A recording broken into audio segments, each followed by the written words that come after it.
नमस्कार। अगर आप बीबीए के साथ आईएएस की तैयारी कर रहे हैं, तो ये वीडियो आपके लिए बहुत इम्पोर्टेंट है, क्योंकि आज की इस वीडियो में मैं आपको बताऊंगा बीए के साथ आईएएस की तैयारी कैसे करें।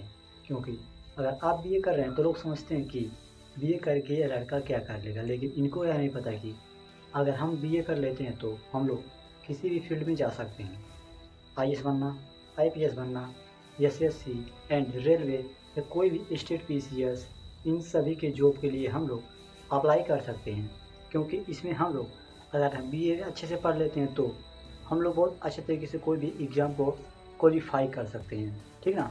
तो इसी के बारे में हम लोग बात करेंगे। तो बीए के साथ आईएएस कैसे बने, ठीक ना। बीए के साथ आईएएस कैसे बने, आपको पता होगा।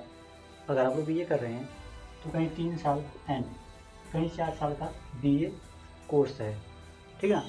अगर आप लोग बीए में ये सब सब्जेक्ट लेते हैं तो आप लोग बहुत अच्छे से आईएएस बन सकते हैं। जैसे मैं सब्जेक्ट की बात करूं, जैसे मैं बात सब्जेक्ट की बात करें हम लोग, अगर आप लोग जियोग्राफी, पॉलिटिकल साइंस, ठीक, हिस्ट्री एंड सोशोलॉजी, मैं आपको भी हिंदी नाम बता दूंगा इसका, आप लोग टेंशन लेने की आप लोगों को कोई ज़रूरत नहीं है। भूगोल, अगर आप लोग भूगोल लिए हैं तो आप लोग बहुत अच्छे सब्जेक्ट लिए हैं। और पॉलिटिकल साइंस मतलब राजनीतिक विज्ञान, राजनीतिक विज्ञान, ये सभी एग्जाम में पूछा जाता है ये सब सब्जेक्ट। इसलिए आप लोग बीए में ये सब सब्जेक्ट लीजिए जो मैं आपको बता रहा हूँ, ठीक।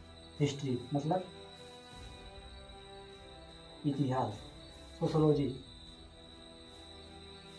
समाजशास्त्र, ये सब ऐसे सब्जेक्ट हैं जो आपको सीधे डायरेक्ट यूपीएससी के एग्जाम में पूछे जाते हैं।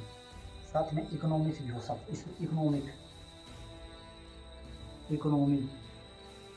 इकोनॉमिक्स एक सब्जेक्ट होता है जिसका नाम है अर्थशास्त्र, ठीक।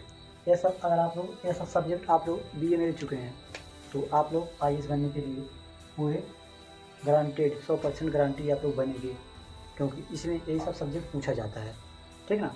तो मैं आप लोगों को यूपीएससी के बीए के साथ तैयारी कर रहे हैं तो इसके लिए आप लोगों को एग्ज़ाम पैटर्न को जानना ही बहुत ज़रूरी होगा, ठीक।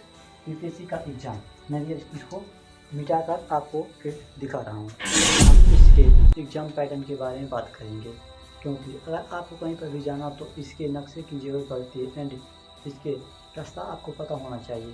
तो अब हम लोग बात करते हैं इसका रास्ता क्या है, मतलब इस आईएएस कैसे बना जा सकता है, एग्ज़ाम पैटर्न कितने चरणों में होता है। तो मैंने आप लोगों के लिए लिख कर ला दिया हूँ ताकि आप लोगों का समय बचे।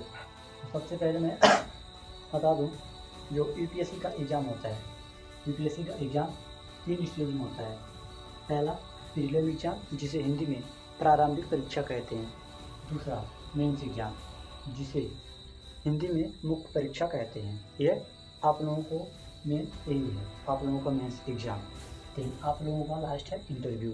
अगर आप लोग इसको क्वालिफाई करेंगे तो आप लोग मेंस से पहुँचेंगे, और मेंस को क्वालिफाई करेंगे तो आप लोग इंटरव्यू में पहुँचेंगे। यहीं से आपका मेरिट लिस्ट बनता है, लेकिन ये सब पेपर देकर ही आप लोग इंटरव्यू में पहुंच सकते हैं।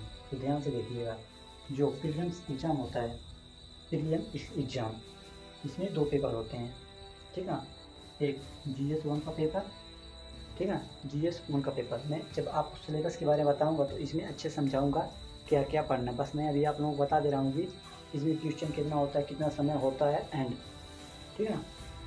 तो इसमें जो पहला पेपर होता है इसमें 100 क्वेश्चन होता है और 200 अंक का, ठीक है। और हर एक जो क्वेश्चन रहेगा यह एमसीक्यू बेस्ड रहेगा। एमसीक्यू मतलब आप लोगों को इसमें ओएमआर शीट में फिल करके आना, जो प्रीलियम का जो एग्ज़ाम होगा इसमें आप लोगों को ओएमआर शीट में भरना होगा, ठीक। और इसमें जो हर एक जो प्रश्न है उसका आपको 2 अंक दिया जाएगा। इसमें समय की बात करेंगे तो 2 घंटे में आप लोगों को 100 के क्वेश्चन हल करना है, ठीक है ना, सॉल्व करना है। मैं आप लोगों को इसी चैनल पर पीवाईक्यू भी सॉल्व कराऊंगा, बस आप लोगों का सपोर्ट चाहिए।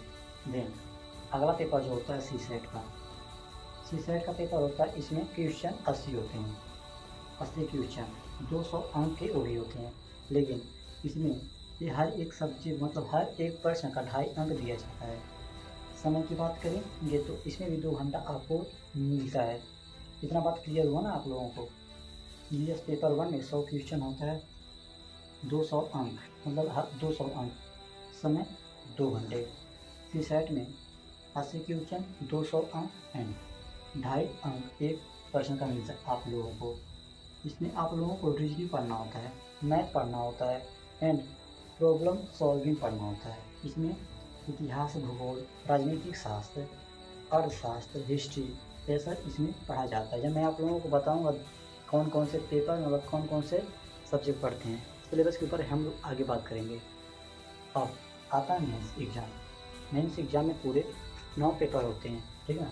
इसमें 9 पेपर होता है, लेकिन मैं आपको बता दूं 2 पेपर लैंग्वेज के होते हैं जिनका अंक आप लोगों का मेरिट लिस्ट में नहीं जोड़ा जाता है, और इसका भी आपको मेरिट लिस्ट में अंक नहीं जोड़ा जाता है। यहाँ पर आप लोगों को मात्र 35% अंक सीसेट में लाना होगा, और जो GS 1 है इससे आपका कट ऑफ बनेगा। आप लोग पेपर क्वालिफाई करेंगे या नहीं, या कट ऑफ पर निर्धारित होता है। आप लोग कितना क्वेश्चन सही करके आए हैं GS पेपर 1 में, इसके आधारित आपका सीसेट का पेपर जांच किया जाएगा। ठीक, इतना क्लियर होगा। अब यहाँ पर होता है भाषा पेपर, लैंग्वेज। एक इंग्लिश का कंपलसरी पेपर होता है, चाहे आप किसी भी मीडियम से तैयारी कर रहे हैं तो आप लोगों का एक इंग्लिश का पेपर देना पड़ेगा। दूसरा हिंदी या अदर लैंग्वेज पेपर। आप लोगों को अगर कोई हिंदी के अलावा अगर किसी भी पेपर में मतलब किसी भाषा में सहज है तो आप लोग दूसरे पेपर में दे सकते हैं। जो भारत के 8वीं अनुसूची में दिया गया है 22 भाषाओं में से आप किसी एक भाषा को चुन सकते हैं, ठीक है। इतना बात आपको क्लियर होगा। इसका कोई इम्पोर्टेंस नहीं है, बस आपको उसे क्वालिफाई करना होगा। पेपर क्वालिफाइंग है, 300 अंक आपको दिया जाता है, ठीक, और समय 3 घंटा इसमें भी दिया जाता है। ऐसा आपको इतना समझ में आया होगा। समझ में आया तो लाइक वीडियो को जरूर करिएगा। अब मेन इनसे होता है 7 पेपर। 7 पेपर आपका इम्पोर्टेंट होगा। GS 7 4 paper, GS 1, GS 2, GS 3, GS 4, ये आपके लिए बहुत इम्पोर्टेंट पेपर है। इसमें हर एक पेपर का 250 अंक दिया जाएगा। इस समय की बात करें तो यहाँ पर आप लोगों को 3 घंटा दिया जाएगा, लेकिन एक बात आप लोग जान लीजिएगा, ये जो पेपर होगा इसमें आप लोगों को लिखना होगा, ठीक है ना। ये आप लोगों का मार्कशीट वाला मतलब इसमें बहुत विकल्पीय प्रश्न होंगे, बहुत विकल्पीय है, लेकिन इसमें आपका मेंस का एग्जाम होगा, इसमें आप लोगों को लिखना होगा, और लिखने के लिए आप लोगों को 3 घंटा समय दिया जाएगा, और हर एक पेपर का 250 अंक मिलता है। तो यहाँ पर हो गया, यहाँ पर 1000 अंक, ठीक है। 1000, 250 इससे का एक निबंध का पेपर होता है। निबंध का पेपर 250 अंक का होगा एंड समय की बात करेंगे 3 घंटे में भी, तो यहाँ पर हो गया 250 अंक प्लस 2 ऑप्शनल का पेपर 500, ठीक है। ऑप्शनल का 2 पेपर, ऑप्शनल आपका बहुत इम्पोर्टेंट हो जाता है, क्योंकि अभी जब मैं पीछे बताया हूँ ना आप लोगों को सब्जेक्ट, तो आप लोग किसी एक सब्जेक्ट को आप लोग 2 बार पेपर देना होता है इसमें, इसलिए ऑप्शनल का पेपर बहुत सोच समझ कर चुनिएगा, क्योंकि सॉरी एक पेपर मतलब एक सब्जेक्ट से आप लोगों को 500 अंक मिल रहा है, ठीक है। अगर आप लोग किसी पॉलिटिकल सब्जेक्ट, हिस्ट्री, ठीक, इसके ऊपर मैंने ऑलरेडी वीडियो बना दिया चैनल पर, जाकर प्ले लिस्ट में देख सकते हैं, ठीक है। 250 अंक, इसके 2 पेपर होता है। समय 250 मतलब समय 3 घंटा, और प्रत्येक अंक पेपर का 250 अंक आपको मिलता है। 275 इंटरव्यू पर, तो आपका पूरा अंक जो होगा वो है 25 2025 होगा, जो कि अभी चल भी रहा है, ठीक। आशा है आपको इससे रिलेटेड और कोई डाउट नहीं बचा होगा, ठीक। मैंने आप लोगों को UPSC का exam pattern and important subject के बारे में बता दिया हूँ, ठीक है ना। तो आशा है आपको समझ में आया होगा। अगर कोई भी आपका डाउट हो तो आप लोग कमेंट बॉक्स में पूछ सकते हैं। तो इसका नोट्स आपको चाहिए तो टेलीग्राम चैनल पर जाकर ज्वाइन हो जाइए। तब तक के लिए नमस्कार, मिलते हैं किसी अगले वीडियो में किसी और टॉपिक के साथ। तो नमस्कार।